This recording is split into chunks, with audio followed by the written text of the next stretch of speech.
Hoy me siento complacido, es la quinta vez que lo entrevisto.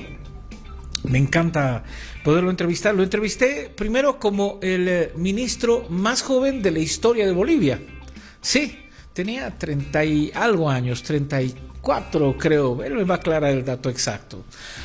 Después lo entrevisté como vicepresidente. Ahí me acuerdo en el Hotel Plaza, casi en la misma suite donde había entrevistado a Fidel Castro años atrás. Tuve la suerte de entrevistarlo. Pero de ahí tuvo siempre el cariño hacia nosotros, la amistad de venir a nuestro estudio y nos honró no solo de candidato, sino estuvimos en momentos también delicados. El evismo trató de enjuiciar a Carlos Mesa, Rodríguez Belcé y a él al mismo tiempo, y vinieron como nunca, como no se dio en la tele, tres expresidentes en el mismo set a hablar sobre el tema. Hoy está de candidato, lo hemos visto en una campaña energética, intensa, creo radical, como dicen varias de sus vallas, y de verdad me complace tener acá, y voy a confesar al amigo, al hombre que no siempre hemos estado de acuerdo, hemos discrepado, pero siempre con absoluto cariño, y para mí es un placer darle la cordial bienvenida al ingeniero Jorge Tuto Quiroga Ramírez. Tuto. Gracias. Juan Carlos, gracias. Cumpliste, sé que tu agenda sí. hace tiempo con tu equipo de comunicación queríamos hacerla y tu agenda no lo permitía. Has estado viajando muchísimo. Viajando bastante, Juan Carlos. Un gusto estar en Postdata, en estas instalaciones nuevas. Te felicito. No las conocía, y por tu capacidad de derrotar a la censura, porque la gente a veces no entiende que la información fluye, le puedes poner barreras, pero el agua es como el río, sigue fluyendo, sí. Y encuentra una forma de llegar al mar, de llegar a destino, de llegar a la población que requiere ser informada. Y creo que es estéril el esfuerzo de aquellos autoritarios que creen que pueden controlar, restringir, extorsionar, maltratar a aquellos que generan información. Gracias por seguirlo haciendo. Un 6 de mayo del 60 nace este hombre en Cochabamba. Cinco, sí. Tienes razón, te estoy quitando un día. Sí, para que no digan que me estoy bajando la edad. y de verdad, a tu papá también le decían Tuto, ¿no? Claro, de él viene. El Tuto original es Tuto Quiroga Luisaga. Yo, hijo mayor, era el Tutito. Y me enteré, como cuento a veces, en el Kinder Villarruel de Cochabamba. Cuando pasaban lista, todavía no sabías bien leer y escribir, estabas empezando, y la profesora al pasar lista decía Quiroga Jorge, y yo no respondía pues, porque de niño te decían Tutito, ¿y quién? Aquí Quiroga, yo soy Quiroga. ¿Y por qué no responde? Porque yo no me llamo Jorge. ¿Qué te llamas? Tuto. Tonto, anda a averiguar tu nombre, ¿cómo te vas a llamar eso? Y yo volví a casa a preguntar qué es lo que me llamaba, pues.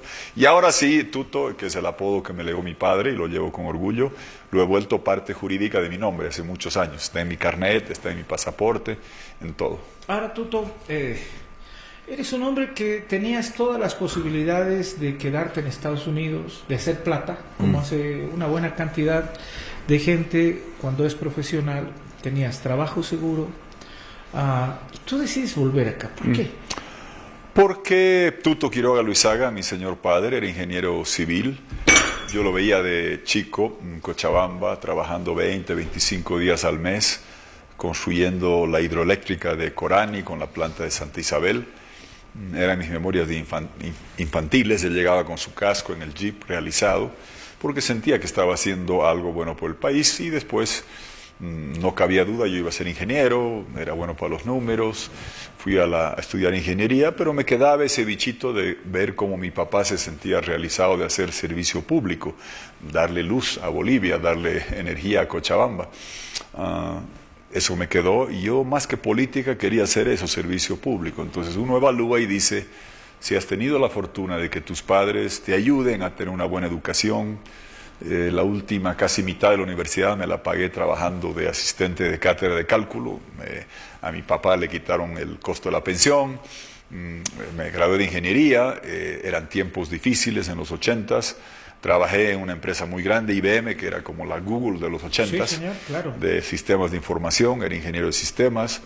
Trabajé allá buenos años, pero siempre tenía el bichito de buscar hacer, si vengo de Bolivia, si me he educado, si me he formado, si he adquirido experiencia, tengo que devolverle a mi país. Y llegó un momento donde hacía carrera en IBM, que debe ser una carrera fascinante, corporativa. Yo veo que mis hijas hacen eso ahora. O vuelves a Bolivia a hacer servicio. Falleció mi mejor amigo de infancia, súbitamente en un accidente, cuando yo tenía 28 años, 27 años. Y te das cuenta que Bolivia no espera, que las cosas no están allá en hibernación, congeladas, aguardando a tu retorno. Entonces decidí, o hago carrera y sigo en esta vida corporativa de sistemas en una empresa grande, internacional, o vuelvo a Bolivia, y volví a intentar hacer servicio público, lo hice, y después también he tenido, con el paso de los años, por la experiencia, por la capacidad profesional que uno adquiere, muchas ofertas de organismos, de empresas multinacionales grandes. Hasta recién, el año pasado, estaba trabajando con un consorcio internacional que está instalando centros de inteligencia artificial en Europa, en Japón, con energía renovable, con los chips de última generación de NVIDIA. Es un trabajo muy interesante, pero no es lo que me motiva. Mi causa es Bolivia hace mucho tiempo, y lo que me realiza es eso. Yo no estaría cómodo en un cargo burocrático acomodado o en una empresa ganando bien, sabiendo que acá nos quieren convertir en Venezuela, Cuba, que están destrozando la economía, y que yo puedo hacer algo para cambiar de rumbo como nación. Tuto, de esa Universidad de Texas donde estudiaste, la IBM, nos acabas de contar por qué te retransplantas otra vez en Bolivia. ¿Qué rato haces el clic para decir, bueno, entiendo que Charlie Turralde te invita y ahí es donde te conocí? Sí. Oye, este chango, me acuerdo que los molestaban a dos ministros, ¿no? Al Juan Pablo Segarra Arana, por si acaso no es mi primo. Éramos muy parecidos con el Juan Pablo y nos confundían. El señor ministro, me decían a veces, yo, ministro para nada. Y eran los ministros changos de la época, eran técnicos que no habían necesitado de militar un partido político, ¿verdad? Así es, para ser justo, Carlos Iturralde, que en paz descanse, me invita a trabajar como asesor en la Cancillería. Era trabajo tecnócrata, sabía negociar en inglés con los organismos y otros. Y Enrique García, que fue una suerte de mentor económico, era ministro de Planeamiento, un boliviano muy respetado hasta el día de hoy, sí, quizá el boliviano que más se ha destacado en organismos internacionales. Era tesorero del BID, era ministro de Planeamiento en el gobierno de Jaime Paz. Él me ve en las reuniones trabajando y me lleva de viceministro y me abre las puertas para ello. Y ahí era un trabajo, como tú dices, tecnócrata. Éramos los tecnócratas con un grupo de gente, pitufos nos decían. A mí me decían el guagua ministro, me decían. Eran los dinosaurios y los pitufos. Sí, algo así, sí. O cardenales, decían en el BID. La nomenclatura iba variando. Y a mí, a los 31 años, con el apoyo de Hugo Banzer, don Jaime Paz, que yo siempre le reconozco eso, tuvo el atrevimiento de firmar un decreto designándome ministro de Hacienda. Yo tenía 31 años y te acuerdas que ambos teníamos esta apariencia juvenil, parecíamos menos, por sí, los señor. cachetitos que me dio mi mamá y otras cosas, y los ojos grandes. Y la gente en el Parlamento se me hacía la burla, pues te acuerdas, el bebé ministro, tendrá permiso de la dirección del menor para viajar, y yo una vez me conseguí un permiso del DIRME. Los gabinetes tienen que ser hasta temprano, jodíamos Sí, los periodistas, sí. porque lo va a reñir su mamá, digamos, Sí, doña más o Sonia le va a menos llamar la atención. le va a dar, sí, y esa fue buena experiencia. Éramos gente técnica, capaz, aunque cuando ya entras de ministro te das cuenta que ingresas a la esfera política porque tienes que ir al Congreso, tenías que ir a programas de televisión, de cerca con Carlos Mesa, al Vamos a Hablar de ATV, que era un programa con Mario Rueda Peña, Guillermo Bedregal, estos monstruos de la política y de la comunicación.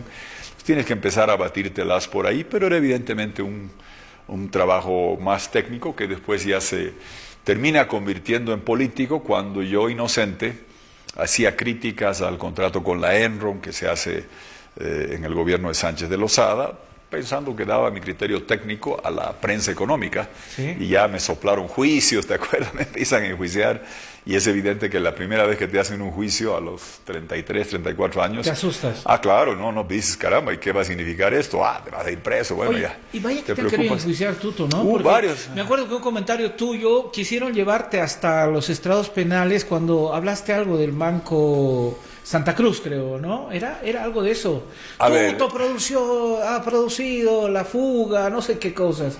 Era otro intento, ¿no? En otro momento. De todo hubo intentos de que porque criticabas una cosa, el Banco Unión me hizo juicio con Evo Morales por el caso Cattler Uniservice, ¿te recuerdas? Sí. Hubo muerto, corrupción, yo denuncio eso y antes de enjuiciar al asesino o al ladrón, me enjuician a mí por difamación y sigue ahí dando vueltas. Sánchez de Lozada me hizo un juicio, hicieron la lectura de un juicio de responsabilidades en el Congreso, era joven, la primera vez te preocupas, y gente que me aconsejaba bien me dijo, mira, son gentiles invitaciones a que te calles, si te vas a callar, escóndete, dedícate a ser banquerito, a ser ingeniero, profesional, pero si tienes la razón, pues defiende tu verdad, y defendía mi verdad. Y ya después con el tiempo, cuando Evo Morales me soplaba un juicio tras de otro, juicio de responsabilidades, Cattler Uniservice, creo que soy el único expresidente, ¿recuerdas ese programa que fuimos?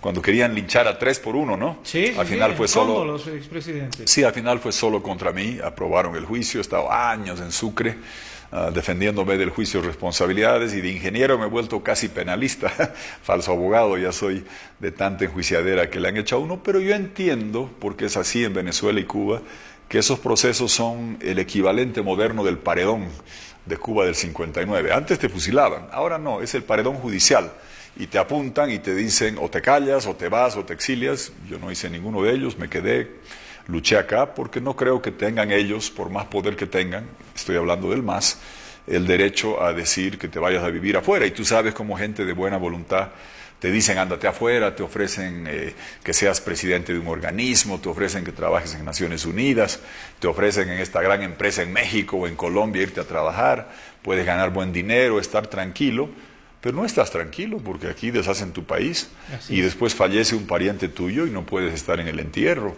o no puedes participar del matrimonio de un ser querido o de un cumpleaños. Tienes el derecho a vivir en tu país, nadie puede decidir que te vayas fuera. Comprendo que ante esta agresión muchos optan por la seguridad del exilio, conozco mucha gente en el exilio, pero yo tomé una determinación de vida de que a mí no me sacan de Bolivia, aquí estoy, aquí me quedo, aquí me encierran, o aquí me entierran junto a mi hermano que está acá, perdió la vida a los 31 años, lo más sagrado que tenemos en la vida, ¿te acuerdas? Mauricio, un chico muy lindo, alto como la montaña, lindo como el sol, bueno como el agua, se fue en un accidente automovilístico a los 31 años. Bueno, y si lo tengo aquí a mi hermano enterrado, ¿por qué me tengo que ir a otro lugar Voy lejos a hablar de él? del precio que te ha implicado estar en Bolivia, Tuto. Escuché, tú sabes que hay una guerra mediática durísima, Sí. y creo que te fabrican, hasta de tu boda te han fabricado TikToks y demás, pero yo de verdad lo conocí a Tuto un episodio cuando era ministro, y de ahí, aunque ustedes no crean, y te voy a contar la anécdota, nos llama Javier Vizcarra, gerente de Canal 7, y me dice, tengo una buena y una nueva, y una mala. Bueno, vamos con la buena. Nos hemos comprado los derechos del Mundial. Qué maravilla, vamos a subir a audiencia. Sí. Ahora dime la mala. Vamos a armar el set del Mundial en el set donde es postdata, así que o te haces tu propio estudio o se suspende el programa.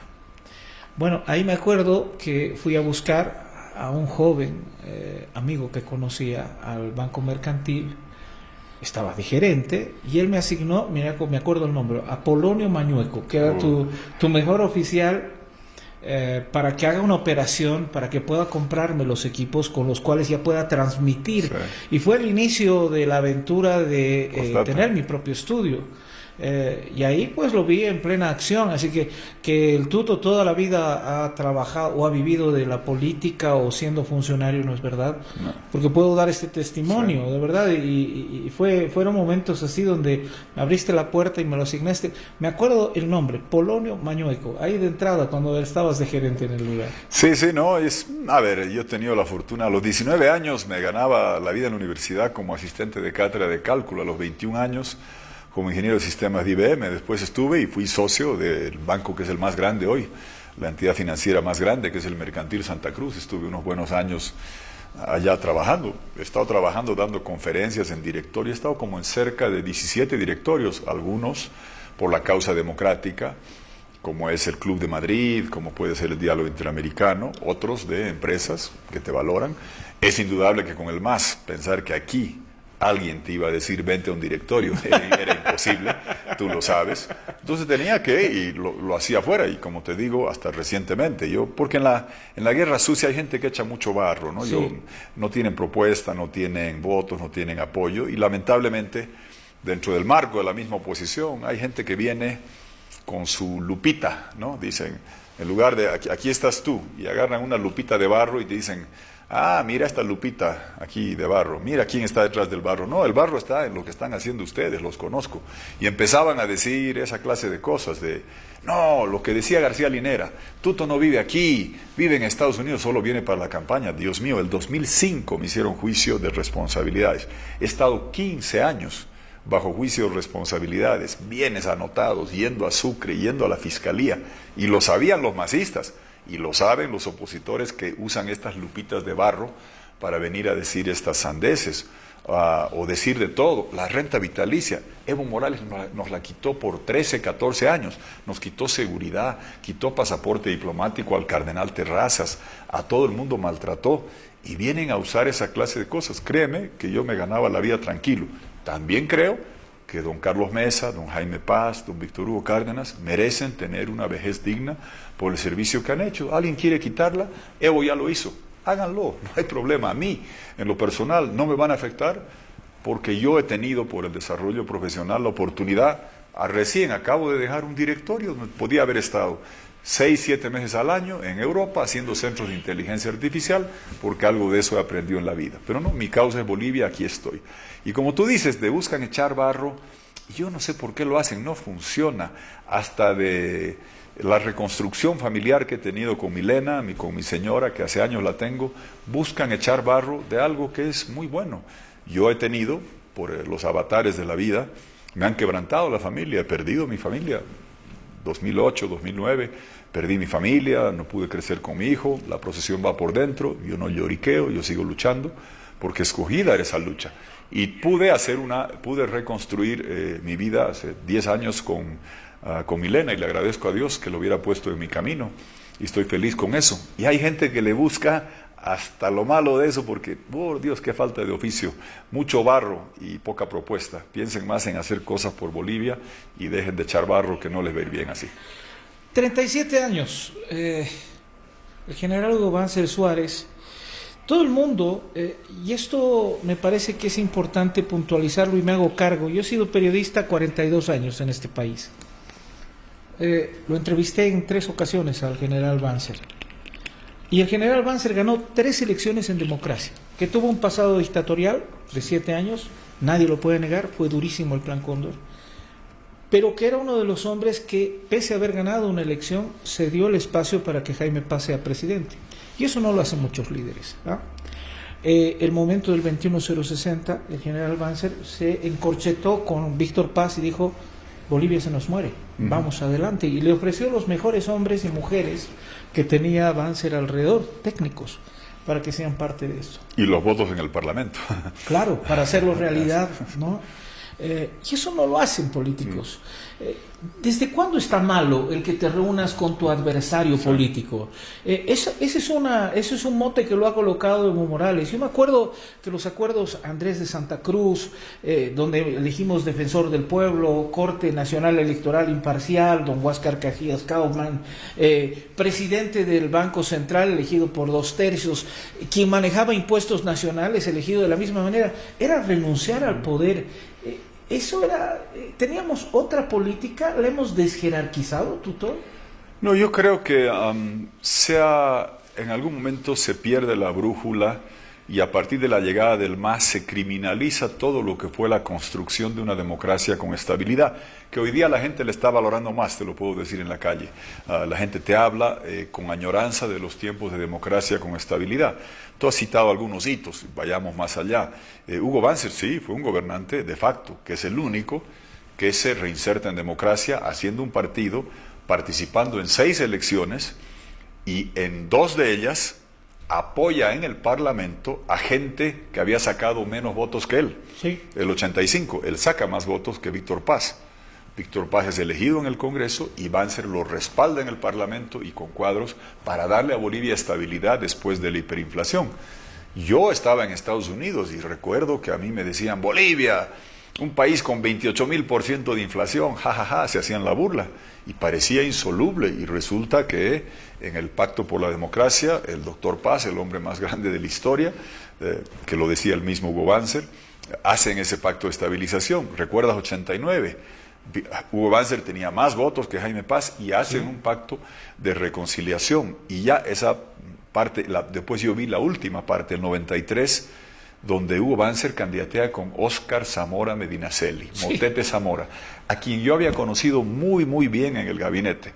Y si alguien me enseñó mucho fue don Enrique García en Gestión Económica Internacional y don Motete Zamora, ministro del Trabajo. Ministro del Trabajo, negociar con gremialistas, universidades, la COP de verdad, que digo yo, Víctor López, Huracán Ramírez, Simón Reyes, Filemón Escobar, venían los legendarios representantes de la COP. Fieros dirigentes, aprendías mucho, y aprendí mucho de Motete.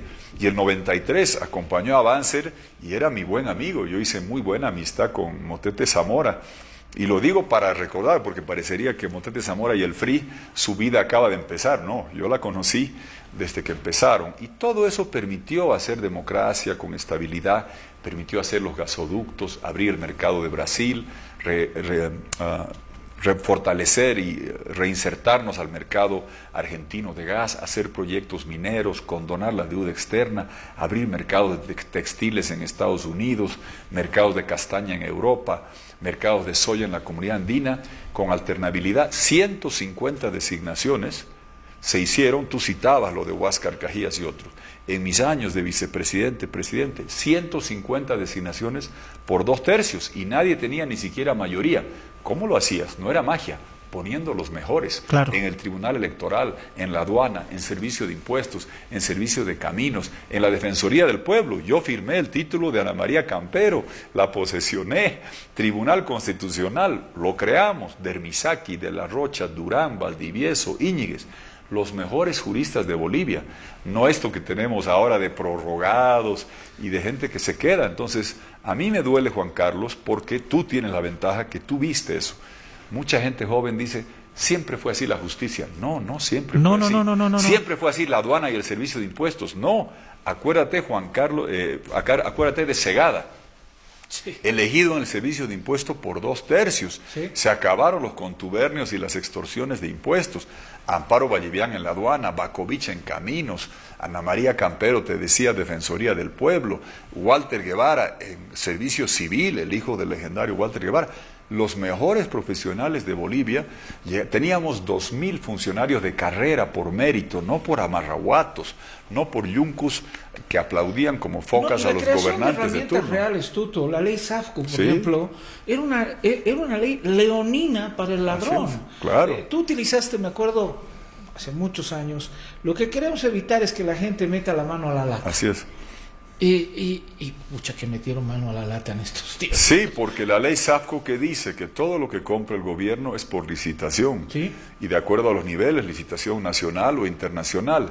¿Qué hizo el gobierno de Evo Morales? Todo era adjudicación por excepción, sin licitación, a dedo, todo. Las fábricas, las carreteras, los aviones, los jets, los helicópteros, los palacios, una cosa encima de otra. Y la cantidad de elefantes azules que han hecho.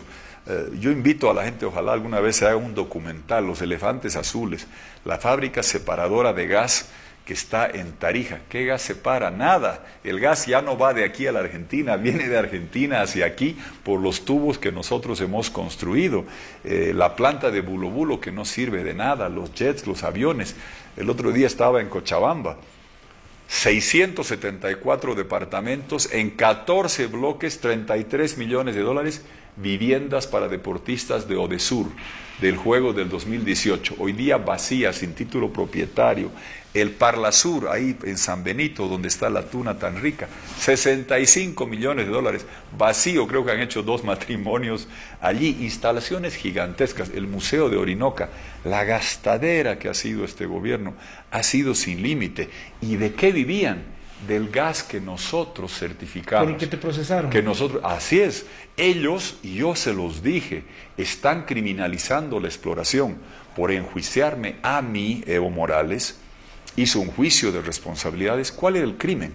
La exploración de Aquio Incahuasi, que es el único descubrimiento que Evo Morales anunció, con mariachis, con bandas, se fue. Pero me hizo juicio a mí y a todas las empresas y a todos los ejecutivos de yacimientos que habían firmado contratos. ¿Qué sucedió? Para lincharme más rápido, tú nos habías hecho esa entrevista, se paran a Mesa y a Belcé de los juicios, vamos contra Tuto Quiroga. Años en Sucre. ¿Y qué hacen?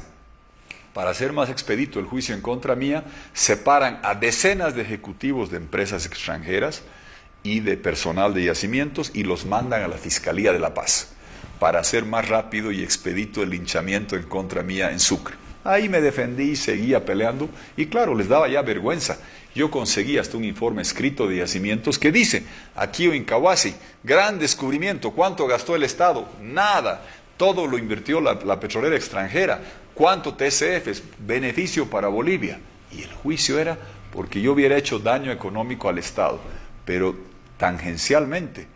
Muchos ejecutivos de empresas terminan en un juicio que ahí sigue. Comprenderás que dicen, no, en este país tratas de explorar y te hacen juicio por linchar a Quiroga. Y ahí dejaron de explorar y dejaron de buscar, y ahí quedaron las consecuencias de un país que se quedó sin gas, y hoy día hay cola por diésel y gasolina. Después de farrearse el gas, se farrean los dólares y no tienen idea cómo salir de esto. ¿Qué es lo que pasó, Tuto? Yo me acuerdo, hemos tenido diálogos con Herbert Müller, por ejemplo, con don Carlos Miranda, y de verdad te ilustraban el por qué se fijaba el precio.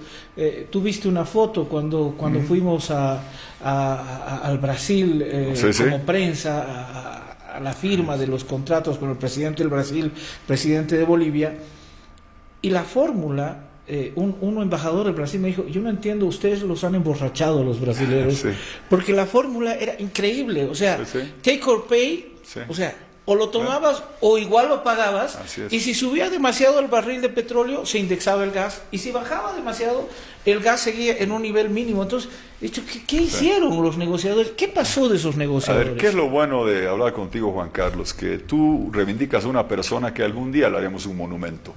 El contrato que cambia la historia económica de Bolivia es el contrato Bolivia-Brasil del año 92, que lo firma Herbert Müller, evidentemente. ¿Cuál era la magia del contrato? Que abrías un volumen de compra de hasta 30 millones de metros cúbicos, que subía en el tiempo, cada vez abría más la válvula, y con la condición del take or pay, vale decir que el comprador o compraba el gas o lo pagaba como si lo hubiera comprado. Tenían que pagar sí o sí. Y la fórmula Müller, que yo le digo, que era que conforme subía el petróleo, ¿por qué usas el petróleo? Porque el gas boliviano, que es más limpio que el petróleo, que el carbón, estaba reemplazando fuels o energéticos sucios en Sao Paulo. Les cobramos por la energía, no por la limpieza, porque reemplazábamos generación más sucia por generación del gas, que no es perfecta, pero es más limpia. Y como estaba reemplazando combustibles de fuels, el precio lo hacías en función a la cotización internacional de la canasta de combustibles que eran derivados del petróleo. ¿Qué hacías tú? El precio de la canasta de combustibles del trimestre pasado y el precio que tenías el trimestre anterior a ese. ¿Qué significaba eso para que la gente no se confunda? Que si el petróleo, conforme pasa el tiempo, el petróleo viene haciendo así picos altos, bajos, el precio con Brasil, para que el consumidor brasileño no le llegue síncope de tener una cuenta aquí arriba y una cuenta aquí abajo, esto te hace un efecto de curva más menos pronunciada, más suave. Entonces nunca los precios que le vendes a Brasil son tan altos como el pico del petróleo y nunca son tan bajos como la caída cuando llegó a valer $10, para tener un precio más predecible para el consumidor y las industrias brasileñas. Fue la mejor fórmula Müller, que ha durado hasta el día de hoy. Después se reactiva Argentina, se usa la misma fórmula y llega Evo Morales. Alguna vez un amigo en Colombia me pregunta, ¿qué hizo bien? Abrir 2 válvulas. Le dije, el gasoducto estaba construido, el contrato suscrito, la fórmula establecida, las reservas certificadas, y el segundo hombre, después de Müller, que algún día tendrá un monumento, Ormando Bacadíes, que firma la ley del IDH. Sí, no la quería firmar, que después, sí, no quiso, Ormando Bacadíes lo hizo, y Evo Morales ha viajado años por municipios, por gobernaciones, por universidades, diciendo, tú recibías 100, ahora recibes 500, 600, 700. La multiplicación de los panes, ¿de dónde venía? De la ley del IDH de Bacadíes. ¿De dónde venía el gas? De lo que hicimos nosotros para certificar reservas, gasoductos que construimos, contratos que suscribimos, y la fórmula de Herbert Müller. Y resulta que ellos, ¿qué hacían? Abrían 2 válvulas, salía el gas. ¿Cuál fue el crimen? No reponer reservas, y más aún, criminalizar la exploración. 2005 me hace Evo Morales un juicio de responsabilidades por los petrocontratos. Les muestro que es exploración. Enjuician a medio mundo. ¿Qué hacen las empresas? Dicen, con este gobierno no puedo confiar, voy a explotar el gas que ya está descubierto y voy a dejar de explorar.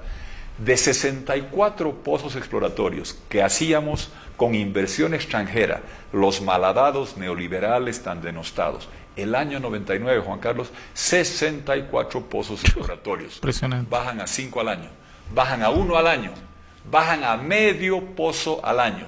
Y ahora Tilín Arce sale en su pizarra a decir, Evo no exploró. Ajá, ¿y quién era el ministro de Economía? Voy de ese punto, del equipo Tuto. Económico? No, le robo 2 segunditos. Ormando Bacadíes, jugamos una pulseta, yo cubría el Parlamento.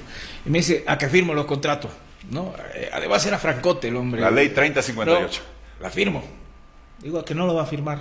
Digo, si no se ha animado Mesa, usted no lo va a firmar. Si firmo el contrato, usted se pone una camisa color naranja del MIR, me dice. Ay, caramba. Me la pongo y voy a leer el noticiero con esa camisa naranja. Me veías presentando la noticia con mi camisa naranja. Oscar Eir y Jaime Paz se morían de risa porque yo estaba con la camisa naranja que me había regalado el gordo Armando Bacadíes. Bueno, es que fue la ley 3058. Nosotros teníamos el acceso a la autoridad, Sí, Tuto. sí. Yo como periodista hablaba contigo, hablaba con el ministro de tal cosa, de tal otra, y teníamos un trato cordial. Y nos podías criticar. Pero decir, claro, obvio, abiertamente, como corresponde a la prensa. Hoy día es imposible. O sea, Sí. he pedido que venga el ministro acá de Finanzas para explicarme el tema de los dólares, el presidente del Banco Central, y no he tenido la suerte hasta el día de hoy de hacerlo. Bueno, algún rato recuperaremos esa institucionalidad. Cierro el paréntesis, Tuto. Acabas de hablar del rol del ministro que maneja la plata del país, finanzas. En una entrevista también con Enrique García, presidente de la CAF, reelecto por ser un... Sin cambiar la Constitución, como él dice. No. Brillante. Me acuerdo en los Tajivos estábamos sentados.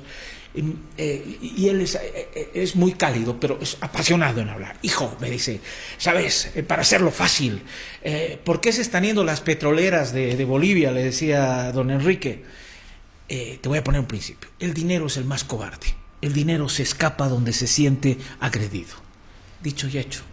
Teníamos a la Total, teníamos a la Shell, teníamos Petrobras, teníamos a todos. Les hice a los de la Total una entrevista en París, me invitaron allí y realmente estaban contentos con las reglas del juego de Bolivia. Todos se fueron. O sea, nos pegamos un tiro en el pie, Tuto. Así es, mira, estaban todas las empresas extranjeras explorando. Y ojo, una empresa extranjera cuando gasta su dinero para explorar quiere encontrar gas. Claro. Hoy día hay contratos de exploración que hace yacimientos donde o son muy canchas o muy ineptos, porque nunca encuentran nada. Pero el contrato cuánto cuesta y cómo serán los arreglitos y cómo serán las ayudas, habrá que ver, porque es o muy mala suerte o mala fe en todo esto. Te doy los datos. Yo recuerdo cuando me enjuician en el Congreso, el 2011, tengo el cuadro, lo muestro siempre, marzo 2011, y lo mismo dije en la Suprema. Por criminalizar la exploración, vamos a dejar a Bolivia enclaustrada gasíferamente, podemos perder los mercados de exportación de Argentina y Brasil, vamos a tener falta de suministro de combustible local, de diésel y gasolina, y va a caer la exploración. Les pongo ese cuadro, el 2011. Nostradamus Quiroga. Pero es que era obvio, yo sabía, tú has cubierto esto. no solamente fue la arbitrariedad en cambiar de reglas. ¿Te acuerdas cómo hicieron de forma altisonante un ingreso a San Alberto, un campo que ahora operado por Petrobras, el comprador del gas? Y lo que más ofendió a Brasil es Evo Morales entra con soldados, como entrarse a su casa para hacer eso. Y tú recordarás que a un ejecutivo español de Repsol, Gavito, lo meten preso a Palmasola. ¿Quién va a venir a invertir? Y después enjuician al señor Quiroga por explorar y a todas las empresas. Nadie exploraba. Era la consecuencia lógica. ¿Y cuál fue la consecuencia? Que el 2014, como no reponía reservas, empieza a bajar la producción de gas. Empieza a bajar la producción de gas y le saltan a los dólares acumulados del Banco Central. Hoy día ni gas, ni dólares, ni diésel, ni gasolina, se acabó todo y la crisis es terminal y estamos en un estado decadente económico. Tuto, tú has manejado la plata del país. Bolivia es un país complejo, que tiene demasiadas cosas que deben ser subvencionadas, la salud, la educación. Hay un gasto que es inelástico, digamos, en su tratamiento. O sea, no puedes dejar de pagar a los médicos, a los profesores, a los policías, a los militares, porque se te descalabra todo. Esto era previsible. ¿Por qué estamos acá si el presidente que tenemos actualmente ha sido ministro de Finanzas? O sea, si tú tienes una maleta de plata para gastar y tú eres un experto en números, además antes, en la gestión de Sánchez de Lozada, fuiste gerente del Banco Central. O sea, no es que no conocías esta vaca, la ordeñaste mucho tiempo. Arce estás diciendo, por si acaso, sí. para No, sí. Me estoy refiriendo al actual presidente. Sí, claro. Entonces, si has tenido ese expertise, tú dices, esto es inelástico, esto no puedo dejar al país en seco. Me imagino que tú tenías presiones, ¿no?, del ministro de Salud, que decía, ministro, necesito que me dé más plata, y tú le decías, no, hasta acá podemos llegar y demás. Sí. Mira, este señor yo le puse el apodo de cajero. Él no era ministro, era cajero. Llegan a tener ellos 8 veces los ingresos fiscales que yo tenía, Juan Carlos. 8 veces, no 8% más, 8 veces más. El gasto corriente, lo que cuesta el Estado en publicidad, vales, viajes, viáticos, la gastadera en vehículos, en oficina, las impresoras, los celulares, el gasto corriente del Estado, el 2025 es de 24.600 millones de dólares. Wow. ¿Cuánto era cuando empezaron el 2006? 2.200. 11 veces más, de 2.200 a 24.600. Por eso yo decía que el señor Arce era el cajero. Él gastaba. Evo le decía, canchita de fútbol, aquí está. Aeropuerto, aquí está. Fábrica de miel, aquí está. Fábrica de papel. Lo que interesaba es, y todo adjudicado, sin licitación, lleno de corrupción, lleno de elefantes azules y la gastadera gigantesca que hicieron. Esto, el 2020, yo a Bolivia le dije, hay una bomba económica, si no hay un programa de salvataje internacional, va a llegar la devaluación, ahí está. ¿Cuánto cuesta el dólar en la calle? ¿Se va a disparar la inflación? Ahí está. Anda al mercado a comprar carne, pollo, arroz, aceite, verduras o frutas. Va a faltar diésel y gasolina. El 2011 se los puse en el cuadrito, de 64 pozos de exploración a 5 a 1, te vas a quedar sin gas, no tienes diésel y gasolina. Y al tener menos gas, menos dólares, y cada vez comprando más diésel y gasolina, con cada vez menos dólares, reventó el Banco Central, reventó la capacidad de producción. El 2020, les dije, sin este programa, reventaba Bolivia. Hoy, les digo con la misma responsabilidad, que no me hacía popular decirlo, que si no hacemos un programa de 12.000 millones de dólares con cooperación internacional, como hemos hecho en el pasado, con el Fondo Monetario Internacional, cofinanciamiento de organismos, para salvar la economía, no va a haber estabilidad, no va a haber diésel, no va a haber gasolina, no va a haber dólares. Ese puente de estabilidad es imprescindible. Y soy el único que dice la cosa con claridad. Y yo me pregunto, si otros dicen voy a seguir haciendo lo que hace Arce, ¿cómo van a cambiar las cosas? Wow. No, y hay que tener, si alguien tiene miedo de decirte hoy que va a ir al Fondo Monetario, te está mintiendo y no va a tener la fortaleza ni la firmeza para después como gobierno hacerlo. Yo lo digo. Y tú te acuerdas, al Fondo Monetario nosotros fuimos el primer país de ir allá y eliminar toda la deuda. ¿Cuáles eran las condiciones? HIPIC 2. HIPIC 1, HIPIC 2, HIPIC 3, como las películas del... Eliminamos toda la deuda. Le dejamos al MAS un país lleno de gas sin deuda. ¿Y esa cuál fue la condición? ¿Te acuerdas? Era bajar el gasto fiscal, bajar la inflación y contratar 10.000 maestros bilingües para reducir la pobreza, 2.000 ítems de salud, dando más a los municipios rurales. Con cerca de 5.000 millones de dólares hicimos un programa social con el Diálogo 2000 de ayudar más a los más pobres, con más maestros, con más médicos, lo que tú decías, lo que el Estado debe hacer, que no son fábricas, ni aviones, ni helicópteros, ni palacios, salud y educación, eso hicimos. Estos señores han tenido 120.000 millones de dólares del gas, del Banco Central, de la gestora, del crédito interno del Banco Central, 11.000 dólares has dado tú, Juan Carlos Arana. Cada persona que nos mira, cada uno de ustedes, 11.000 dólares que se los han farreado y malversado. Ese es el crimen que se ha cometido. La salida es ese puente de estabilidad y así como en su momento fuimos el primer país en eliminar todo el Fondo Monetario, hay que ir allá, sin complejos. ¿Qué ha hecho Bukele de Salvador en febrero? Ha ido al Fondo Monetario, lean, 3.500 millones un programa multilateral, 1.200 del Fondo Monetario, el saldo de otros organismos. ¿Qué acaba de hacer Milei hace menos de 2 semanas? Un programa para abrir el cepo, para devolver los dólares. Yo se los dije en Argentina hace tiempo, se los dije el año pasado. ¿Por qué? Porque sabemos cómo se hacen estas cosas. Ahora, este puente de estabilidad, Juan Carlos, tiene que venir acompañado con lo que hablábamos antes. Cambiar la ley de hidrocarburos, cambiar la ley de minería, cambiar la ley de producción de litio y de zonas francas de litio, cambiar la ley agropecuaria, bajar los impuestos, dar seguridad jurídica, bajar los tributos, garantizar la justicia imparcial independiente, tratados bilaterales de inversiones. ¿Te acuerdas que teníamos firmados con todos los países para proteger inversiones, mecanismos de arbitraje, dar seguridad al que invierte? Porque el puente de estabilidad con los organismos de 12.000 millones te dura 2 años, 3 años, 3 años y medio.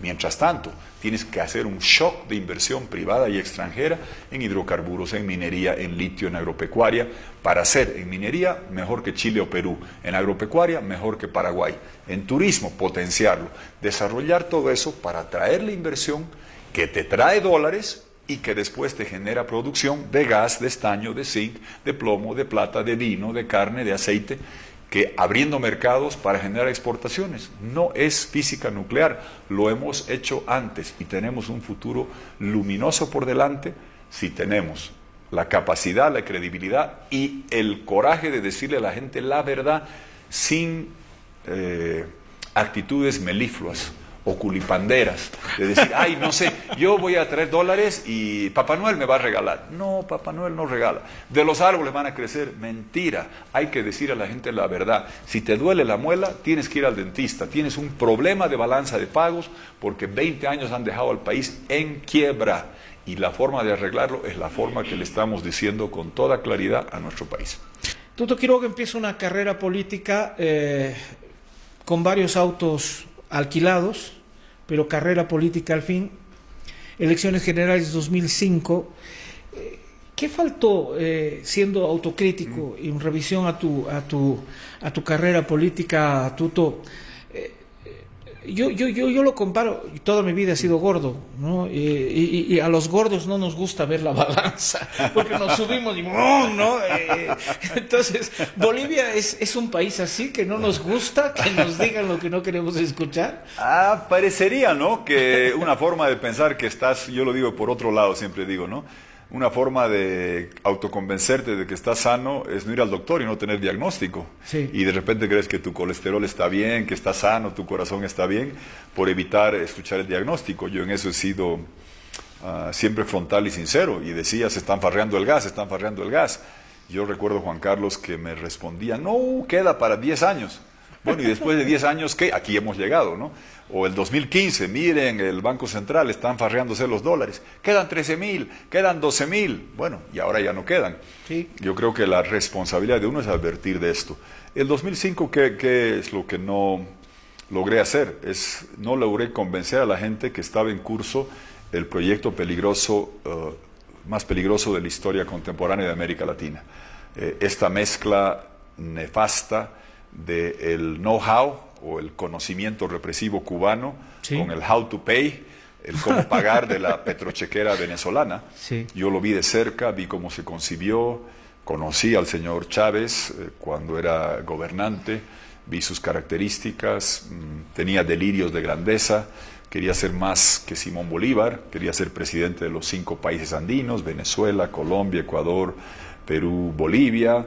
Después, cuando se da cuenta que en Guatemala, que en Honduras, que en Salvador, que en Uruguay, Simón Bolívar no significa lo mismo que para nosotros, muta a Socialismo 21, ese proyecto estaba en curso, y el 2005 venía, yo me esmeraba en advertir de esto. No logré explicar el peligro que significaba. Mucha gente me dijo, estás obsesionado con Chávez, exagerado, dramático, Chávez es un cantinflas, no pasa nada. Uy. Y gente que me decía eso terminó presa o en el exilio, porque yo sabía lo que era la naturaleza de ese proyecto y sabía que había que enfrentarlos aquí y allá, y por eso en 2003 empecé a ir a ayudar a mis amigos de Venezuela allá. El 2007, cuando se le ganó el referéndum a Chávez, estuve en Caracas ayudando a la gente joven, me declararon persona no grata la primera vez el 2007. Te sacan de Venezuela cada vez que les das sí, gana, mira, no es te que dejan estos llegar. son tan rudimentarios que es dejar el no grato. Dice, debían tener pues una base de datos, ¿no? Que digan, Juan Carlos Arana es una vez nomás que te declaran Claro, no grato. claro. Ya la segunda debía ser innecesaria. Lo hicieron el 2007 en Venezuela, el 2017, 16 de julio, 18 de julio, cuando volvía después de una iniciativa popular de María Corina Machado, y la última vez cuando venía ahora en enero del 2025, que estaba yendo con Edmundo González de vuelta a Caracas. Esta vez fue con resolución del Congreso, votada por unanimidad el Congreso. Mira, de Maduro. por Dios. Y ha pedido, mándenme pues una fotocopia, una Qué copia importante legalizada, para esa medalla la quiero tener ahí al lado de la foto Tuto, del Santo Padre. El tiempo es bien cortito. El rol de la mujer siempre ha sido significativo. Yo veo que tú, no solo en familia, te conocí con Ginger en tu primer matrimonio, ahora con tu nueva esposa, siempre ha estado presente en tus actos, en tus... el rol de la mujer es como... Sí. Como el yin y el yang, ¿no? Es yunta, le dice la gente del pueblo. Le invitaste a María René Duchenne, le invitaste a Tomás Ayarwi cuando no se hablaba de los indígenas. Así y no era la artesanía en el programa político. Tomás, una mujer de primer nivel que también he entrevistado tantas veces y le tengo mucho cariño. ¿Cómo ves la mujer en este tiempo? No, es fundamental para todo. A ver, empezando de lo que señalabas, Tomasa, lo más importante no es que fue la primera mujer indígena en el gabinete conmigo. Más importante que eso es lo que hizo después de ser ministra. Volvió a la Facultad de Derecho y sacó su título de abogada.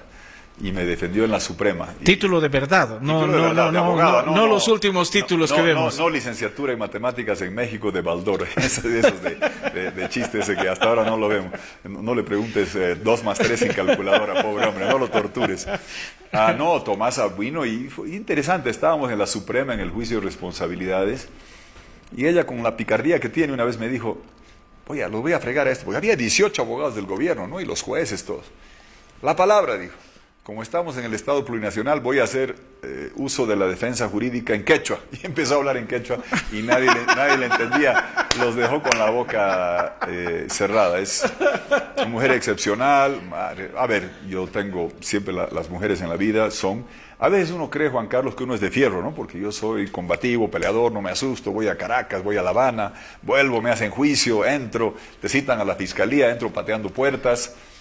Y creen que uno es, ¿no? Medio invulnerable y demás, ¿no? Y uno siempre necesita el calor humano de saber que tienes a alguien al lado. Y me costó mi familia, cuando, ¿te acuerdas?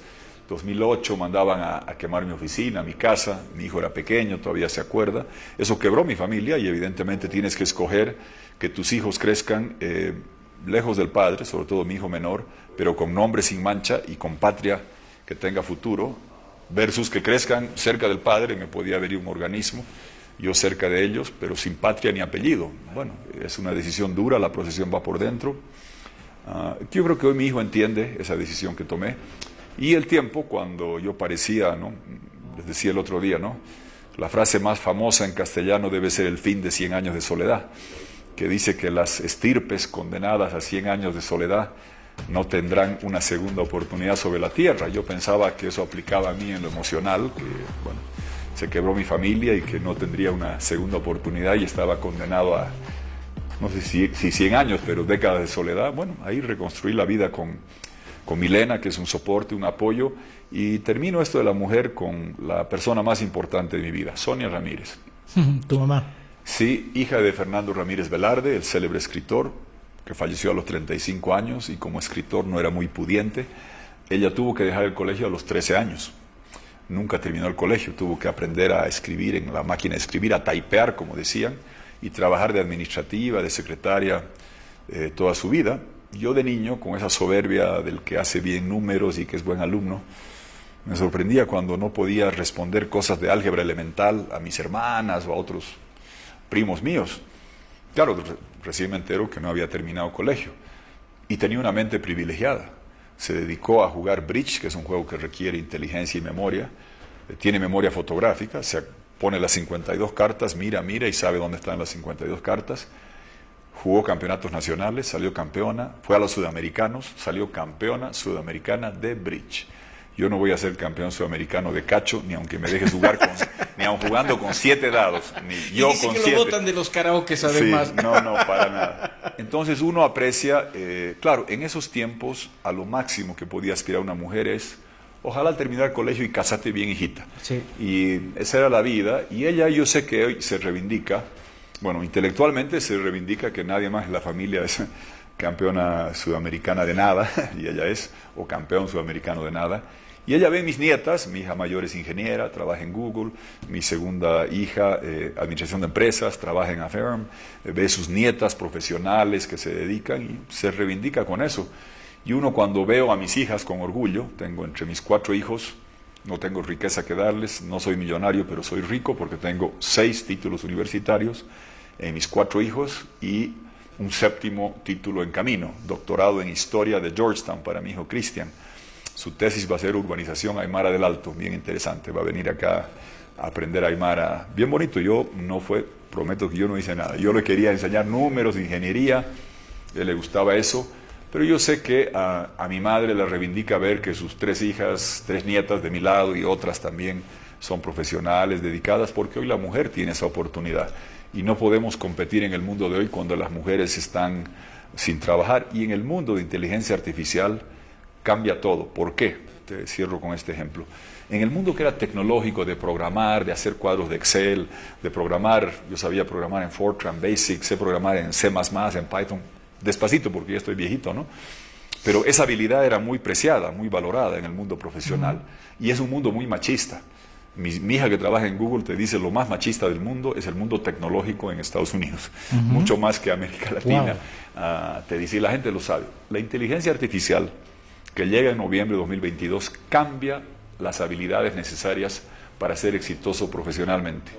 Lo ilustro con mi generación.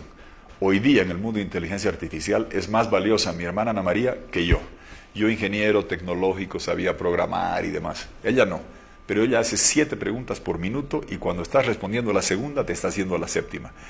Esa capacidad de saber interactuar con los modelos de inteligencia artificial y saber cómo preguntarle para extraer la información, hoy día vale oro. Entonces, hoy día quizás en este mundo valga más mi hermana que yo, o quizás valga más mi hijo historiador que mi hija ingeniera, porque también eso cambia en la vida. Creo que ese es el papel de las mujeres que tienen mucho que dar para Bolivia.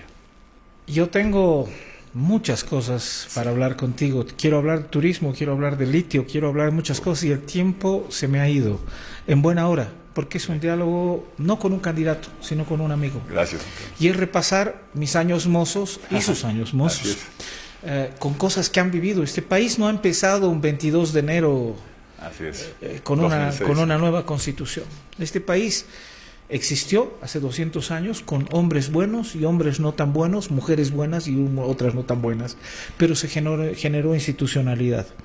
Así que voy a rogarle a tu gente de campaña, que seguramente me va a matar, me va a decir, no, es imposible, está programado todo hasta el día de que algún ratito podamos hacer la segunda vuelta. Sí, Rocky Balboa tiene 5, hagamos 2 por lo menos nosotros. Sí. Por lo menos 2 o 3, o como el Padrino, digamos, 3. Pues. Sí, señor. quiero, así aprovechando los últimos segunditos con la benevolencia de nuestro jefe de programación, ponerte algunas fotitos y que en segundos me puedas decir qué sensación te provocan. La primera. Samuel Doria, un empresario. Eva Copa, alcaldesa del Alto, y al inicio de la transición jugó un papel constructivo, de la transición, digo, del gobierno de Áñez. El alcalde de Cochabamba, Manfred Reyes Villa. ¿Solo alcalde? Ahí lo dejamos. Alcalde de Cochabamba.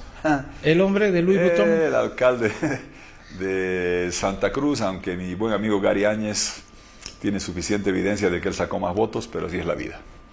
Siguiente, por favor. Andrónico, el lugarteniente de Evo Morales, y que 5 años ha hecho todo lo que le ha pedido Luis Arce para destrozar el país, y algún día deberán responder por todo lo que ha hecho en ambos frentes, como lugarteniente cocalero del Chapare y como 5 años presidente del Senado con Arce mientras se destrozaba la economía boliviana. Luis Arce, el cajero que gastó todo el dinero y que ahora de presidente terminó la faena de su jefazo de liquidar la economía boliviana. Carlos Mesa Gisbert, gran historiador, gran periodista, hombre que respeto profundamente y que el pueblo boliviano valora en todos los aportes que hizo él y su familia, que es de las familias que más han ayudado a lo que somos como Bolivia en historia, cultura y muchos otros campos. Y la última. El señor Morales está al medio, ¿no? Sí. El personaje más nefasto y oscuro de la historia boliviana. Cuando pasen los años terminará como Melgarejo y habrá series de Netflix sobre la fiesta, no del chivo, el dominicano, de la célebre obra de Mario Vargas Llosa, sino de la fiesta del chevo, el señor Evo Morales, que ha destruido la Constitución, la economía, las instituciones, y difícil saber si ha abusado más de la Carta Magna que de las niñas y adolescentes de Bolivia, una verdadera vergüenza nacional e internacional sin límite que nos ha hecho pasar una profunda vergüenza como país por todos sus actos oprobiosos y nefastos.